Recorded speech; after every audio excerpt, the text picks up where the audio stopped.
नमस्कार दोस्तों, मैं हूं अमित और आप देख रहे हैं नॉलेज नोर। दोस्तों, मेरे एक व्यूअर ने जानना चाहा है कि जिस तरह से भारतीय रेलवे में जितने भी जोन हैं सभी के पास अपना खुद का लोको शेड है, उसी तरह से कोंकण रेलवे के पास अपना खुद का लोको शेड क्यों नहीं है। तो दोस्तों, आज के इस वीडियो में हम इसी के बारे में डिस्कस करेंगे और जानेंगे कि भारतीय रेलवे की कोंकण रेलवे के पास खुद का लोको शेड क्यों नहीं है। तो दोस्तों, इस बात को समझने के लिए आपको कोंकण रेलवे के हिस्ट्री को जानना होगा। दोस्तों, कोंकण रेलवे एक सरकारी कंपनी है जो इंडियन रेलवेज का ज्वाइंट वेंचर है, जिसमें इंडियन रेलवेज का 51% हिस्सेदारी है और 4 स्टेट जिसमें महाराष्ट्र 22%, गोवा 6%, कर्नाटका 15% और केरला 6% मिलाकर इस जोन को बनाया गया है, जिसे कि कोंकण रेलवे कॉरपोरेशन लिमिटेड यानी कि KRCL बोला जाता है, जिसकी शुरुआत 1998 में हुई थी।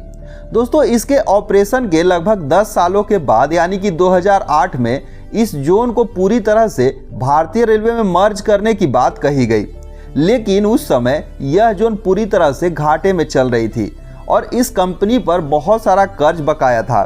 इस कारण से भारतीय रेलवे ने इसे अपने में मिलाने से मना कर दिया। इसीलिए यह जोन बाकी जोन के जैसे भारतीय रेलवे का हिस्सा नहीं बन पाया। दोस्तों, दूसरी चीज अगर आप गौर करेंगे तो जहां पर बाकी सारे रेलवे जोन की लंबाई लगभग 2000 किलोमीटर से ऊपर तक है, वहीं कोंकण रेलवे की कुल लंबाई मात्र 741 किलोमीटर है, जहां पर टोटल रेलवे स्टेशन 66 हैं। तो दोस्तों, इतने छोटे रूट के लिए अपना एक डेडिकेटेड लोको शेड देना उस टाइम के प्रोटोकॉल में था ही नहीं। दूसरी चीज यह कि वह भारतीय रेलवे जोन का एक पार्ट नहीं था, तो भारतीय रेलवे अपना खुद का लोको शेड यहाँ पर नहीं बनाए। दोस्तों, लोको मेंटेनेंस के लिए एक मेंटेनेंस शेड यहाँ पर जरूर बनाया गया, जहाँ पर लोको का मेंटेनेंस किया जाता है। तो इस तरह से इसीलिए इस जोन के पास अपना खुद का कोई भी लोको शेड नहीं है। यह इंडियन रेलवेज के लोको शेड से ही अपने रूट पर ट्रेनों को यहाँ पर चलाया जाता है, क्योंकि यहाँ पर ये प्रॉपर उतने प्रॉफिट नहीं दे रही थी उस समय, और ना ही इतने सारे रूट यहाँ पर थे, ना ही कोई लोकोमोटिव की इतनी ज़्यादा ज़रूरत थी, क्योंकि यह एक सिंगल रूट था और रूट की जो लंबाई भी छोटी थी।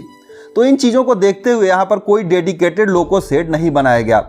दोस्तों, हो सकता है इन फ्यूचर जब यहाँ पर डबल रूट हो जाए और जिस तरीके से यहाँ पर इलेक्ट्रिफिकेशन का काम लगभग पूरा हो गया है, तो यहाँ पर देखा जाए कि जैसी ज़रूरत बढ़ेगी यह जोन प्रॉफिट में आएगा, तो आगे चलकर भारतीय रेलवे इसे भी अपने अंडर में रखेगी और आगे चलकर यहाँ पर भी लोको शेड बनाया जाएगा। लेकिन फिलहाल के यहाँ पर सिर्फ एक मेंटेनेंस शेड दिया गया है और इस तरीके से यहाँ पर अपना खुद का कोई लोको शेड नहीं है।